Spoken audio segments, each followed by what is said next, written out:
എല്ലാ കൂട്ടുകാർക്കും നല്ലൊരു ദിവസം ആശംസിച്ചാണ് മാമ്പഴത്തിന്റെ പുതിയ വീഡിയോയിലേക്ക് സ്വാഗതം. നമുക്ക് നേരെ ഗൗരിയുടെ ശങ്കറിന്റെ ഇന്നത്തെ വിശേഷത്തിലേക്ക് പോയാലോ. ഇന്നത്തെ വിശേഷത്തെ നമ്മൾ കാണുന്ന ധ്രുവിന്റെ അടുത്തേക്ക് ഷാനും അഫ്സലും കൂടെ വരുവാണ്. എന്നിട്ട് ചോദിച്ചു, മച്ചാൻ എന്തു പരിപാടിയെ കാണിച്ചേ? അവന്റെ തല തല്ലിപ്പൊളിക്കേണ്ട വല്ല ആവശ്യം ഉണ്ടായിരുന്നോ? ആ ആദർശന്റെ അഫ്സലും ഒഴിക്കുക. ഇത് കേട്ടതും ധ്രുവൻ പറഞ്ഞു, എടാ തക്കം പാർത്തിരിക്കുവായിരുന്നു ഞാൻ അങ്ങോട്ടൊരു പണി കൊടുക്കാനായിട്ട്. അങ്ങനെ ഒരു അവസരം കിട്ടിയപ്പം ഞാൻ അങ്ങോട്ട് പ്രയോഗിച്ചെന്ന് പറയാ. ഈ സമയത്ത് അഫ്സല് പറഞ്ഞു, അത് മച്ചാൻ ഇച്ചിരി കടുപ്പായി പോയില്ലേ? ഒരു പക്ഷേങ്കില് അവൻ ജീവിതത്തിലേക്ക് തിരിച്ചു വന്നിട്ടുണ്ടെങ്കിൽ എന്താ സംഭവിക്കാൻ പോകുന്ന അറിയാലോ. മച്ചാൻ അത് ചെയ്തെന്നുള്ള കാര്യം എല്ലാവരോടും പറയില്ലേന്ന് ചോദിക്കുക. അങ്ങനെ ഒന്നും സംഭവിക്കില്ലടാ. അവൻ അതിന് ഹോസ്പിറ്റലിൽ നിന്ന് തിരിച്ച് വീട്ടിലേക്ക് വന്നിട്ട് വേണ്ടേ അവൻ ഇതോടുകൂടി തീരുമെന്ന് പറയാം. ഷാൻ പറഞ്ഞു, അതെങ്ങനെ മച്ചാൻ ഉറപ്പിച്ചു പറയാൻ പറ്റും? അവനൊരു പക്ഷെ കുഴപ്പമൊന്നും സംഭവിച്ചില്ലെങ്കിലോ? പിന്നെ എന്താ സംഭവിക്കാൻ പോകുന്ന അറിയാലോ. എടാ ഇല്ലെങ്കിൽ ഞാൻ ഹോസ്പിറ്റലിൽ വെച്ച് തന്നെ അവനെ തീർക്കൂന്ന് പറയണേ. മച്ചൻ എന്തൊട്ട് വർത്താനാ പറയണേ? നമുക്ക് ഹോസ്പിറ്റലിലേക്ക് പോകാൻ പറ്റുമോ? എടാ അതൊന്നുമല്ല, ഹോസ്പിറ്റലിൽ ഇത് ചെയ്യാൻ എനിക്ക് വേറെ ആൾക്കാരൊക്കെ ഉണ്ട്. അതാരാ മച്ചാനെ? അതൊക്കെ ഞാൻ പറയാം. ഇപ്പൊ നമ്മള് ഹോസ്പിറ്റലിലേക്ക് പോകുന്നില്ല, പകരം എനിക്ക് പകരം വേറെ ഒരാളുണ്ട്, ആരും സംശയിക്കാത്ത ഒരാള്. അയാൾ അവിടെ പോയി ആ വേണ്ട കാര്യങ്ങളൊക്കെ ചെയ്തോളും. ഒരു കാരണവശാലും ഇനിയിപ്പൊ ആദർശ ജീവിതത്തിലേക്ക് മടങ്ങി വരില്ലെന്ന് പറയാം. എന്റെ പേര് പോലും അവൻ ഉച്ചരിക്കില്ല എന്ന് പറയാം. പിന്നീട് കാണിക്കുന്ന വേണി വല്ലാത്ത സങ്കടപ്പെട്ട് ഇരിക്കുന്ന സമയത്താണ് വേണിയുടെ അടുത്തേക്ക് നന്ദിനിയമ്മയും പ്രൊഫസറും എല്ലാരും കൂടെ വരുന്നേ. ഇവരെ കണ്ടു കഴിഞ്ഞപ്പത്തിന് വേണി ഓടിപ്പോയി നന്ദിനിയമ്മനെ കെട്ടിപ്പിടിച്ച് പൊട്ടിക്കരയാണ്. മോള് സങ്കടപ്പെടണ്ട, എന്തിയെ ആദർശ് എന്തിയെ, അവൻ എങ്ങനെയുണ്ടെന്ന് ചോദിക്കുകയാണ്. ആദർശാണ് ഓപ്പറേഷൻ തിയേറ്ററില്ല, ഡോക്ടർ എന്ത് പറഞ്ഞു? ഒന്നും പറയാറായിട്ടില്ല, സർജറി കഴിയട്ടെ എന്ന് പറഞ്ഞെന്ന് പറയാം.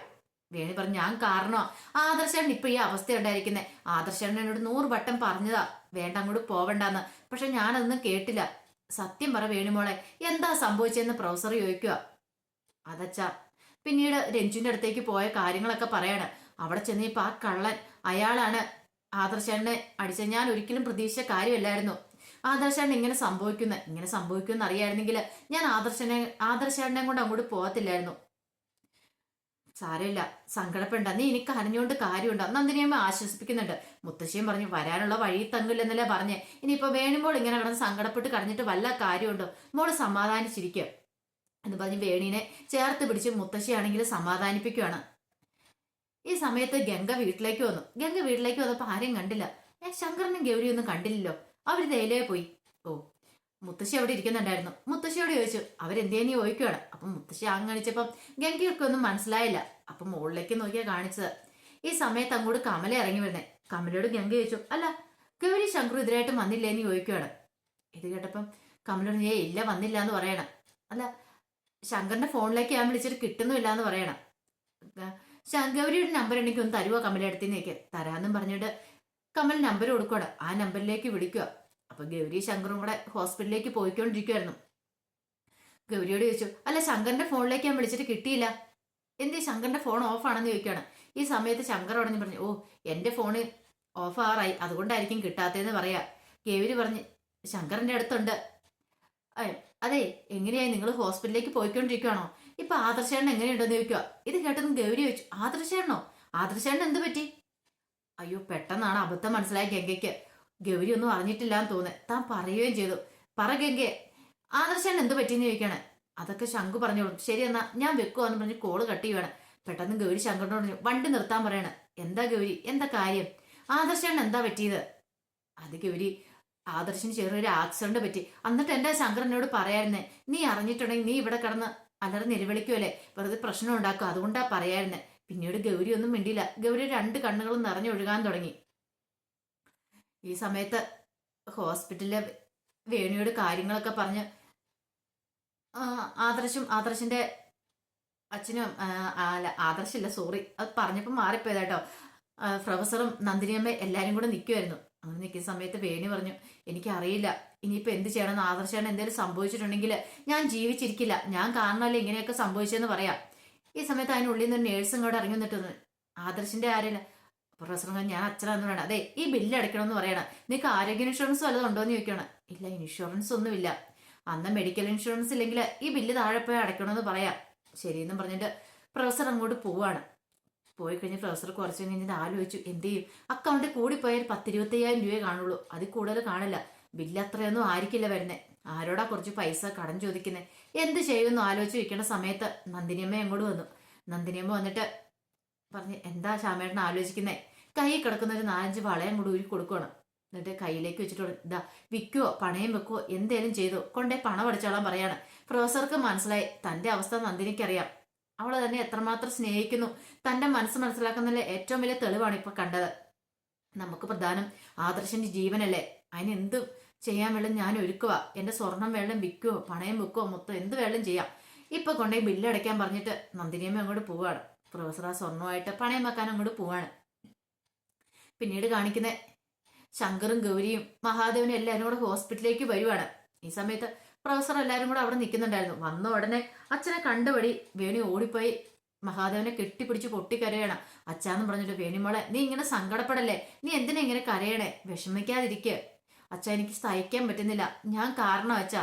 എന്താ വേണിമോളെ ഇങ്ങനെയൊക്കെ പറയണേ? പിന്നീട് പ്രൊഫസറോട് ചോദിച്ചു എങ്ങനെയുണ്ട് ഇപ്പൊ ആദർശന്? ഒന്നും പറയാറായിട്ടില്ല, സർജറി നടന്നുകൊണ്ടിരിക്കുകയെന്ന് പറയാണ്. വേണി പറഞ്ഞു അച്ഛാ എന്റെ ആദർശാണ്ട് എന്തെങ്കിലും സംഭവിക്കുവോ? എന്താ വേണിമോളെ ഇങ്ങനെയൊക്കെ പറയണേ? ശങ്കർ നീ എന്ത് തേങ്ങയായി പറയണേ? ഒരു ആചരണം നടന്നെന്ന് ഓർത്തോണ്ട് എന്തെങ്കിലും സംഭവിക്കുമെന്നാണ് നീ വിചാരിക്കുന്നതേ? മണി പോലെ കുറച്ച് കഴിയുമ്പോഴത്തേനും കണ്ടോ ആദർശം ഇങ്ങോട്ട് എഴുന്നേറ്റ് വരൂലേ, പിന്നെ നീ എന്തിനാ ഇങ്ങനെ ടെൻഷൻ അടിക്കണമെന്ന് ചോദിക്കണം. എന്നാലും എന്റെ ആദർശാണ്ട് എന്തെങ്കിലും സംഭവിച്ചുകൊണ്ട് എനിക്ക് സഹിക്കാൻ പറ്റില്ല. ഞാൻ കാരണം ഇതുണ്ടായത്. അവളുടെ അടുത്തേക്ക് പോവണ്ടെന്ന് ആദർശാണ് 100 തവണ പറഞ്ഞ, പക്ഷെ ഞാൻ കേട്ടില്ല. ഞാൻ ആദർശനെ കൊണ്ടുപോയത്, അതുകൊണ്ടല്ലേ ഇങ്ങനെയൊക്കെ സംഭവിച്ചത്. പെട്ടെന്ന് മഹാദേവൻ ചോദിച്ചു അല്ല ആളുടെ അടുത്തേക്ക് പോയ കാര്യം വേണുമോള് പറയണേ? എന്താ വേണുമോളെ എനിക്ക് ഞങ്ങൾക്കൊന്നും മനസ്സിലാവുന്നില്ലെന്ന് പറയാം. ഈ സമയത്ത് വേണു പറഞ്ഞു അവളുടെ അടുത്തേക്ക്. ആളുടെ അടുത്തേക്കാ? ഇത് ഗൗരി പറഞ്ഞു വേണി നീ സംസാരിക്കണ്ട, നിനക്ക് നല്ല വിഷമമാണെന്ന് മനസ്സിലായി, നീ പതുക്കെ പറഞ്ഞാൽ മതി, പതുക്കെ ആലോചിച്ചിട്ട് പറഞ്ഞാൽ മതി. ഇപ്പൊ നീ ഇവിടെ ഇരിക്കുക. ശങ്കർ പറഞ്ഞു ശരിയാ, വെറുതെ അവളുടെ മനസ്സിനെ അതിനെക്കുറിച്ച് ചോദിച്ച് വേദനിപ്പിക്കണ്ട, അതിന്റെ കാര്യമില്ല. പാവം ഇപ്പൊ തന്നെ നല്ല ടെൻഷനിലായിരിക്കുന്നേ.